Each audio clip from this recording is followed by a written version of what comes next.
A woman's brain operates in two distinct modes, the cold mode and the hot mode.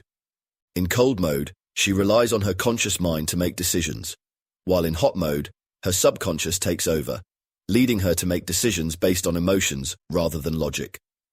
Our aim as shoguns is to have her mind constantly in hot mode.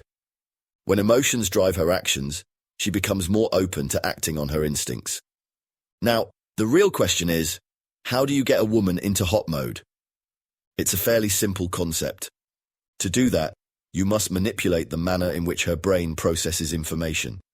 And that is how you build sexual rapport with a woman that doesn't kick you into the friend zone. And the Shogun Method standard for building sexual rapport is the VAKSOG framework.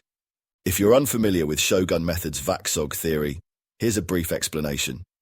Every woman has her own preferred way of processing information presented to her mind. For instance, some women rely on visual cues. Others may prefer auditory or tactile input. VAKSOG refers to the 6 primary senses or methods of information processing: visual, auditory, kinesthetic, somatosensory, olfactory, and gustatory. In simpler terms, it means seeing, hearing, doing, touching, smelling, and tasting.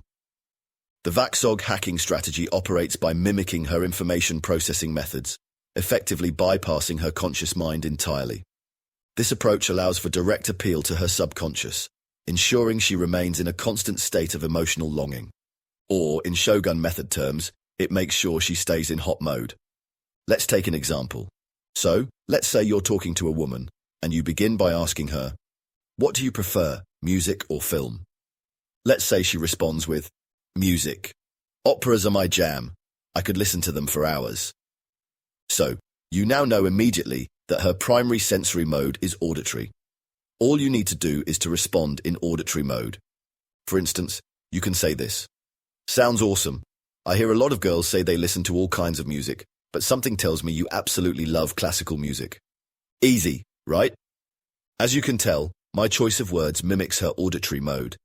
If she'd have said films, I would have chosen words that mimic her visual mode, like see, notice, envision, look, note, and watch. Also notice something else I said to her. I told her I meet a lot of girls who like music, implying she's probably not that special compared to the others I meet. This line reveals that I have regular conversations with other women, sparking a hint of jealousy on her part. What I'm doing is I'm fractionating her, sparking attraction through jealousy. Women aren't seeking a nice guy. They don't long for an abundance of unwavering affection. Rather, they crave a range of emotions to forge a sexual connection with a man. And with fractionation, they get to experience this range of emotions, from good to bad. This is not a video on fractionation, so I won't get into that here. To summarize what we've covered today, here are the 3 key points. 1. A woman's brain runs on 2 modes, hot and cold. You want her to be in hot mode, so her irrationality takes over her decision-making. 2. To build sexual rapport with a woman, match her primary VAKSOG mode. Do this by mimicking her choice of words. 3. Escalate her by fractionating her between states, giving her the broad range of emotions to experience with you. This is how a woman falls in love with a man, leading to emotional enslavement in the end. Finally, remember this: Shogun Method shows you how everything is done. The answers you're looking for are inside the protected Shogun Method knowledge base. To find out if you're eligible for access, go to shogunmethod.com.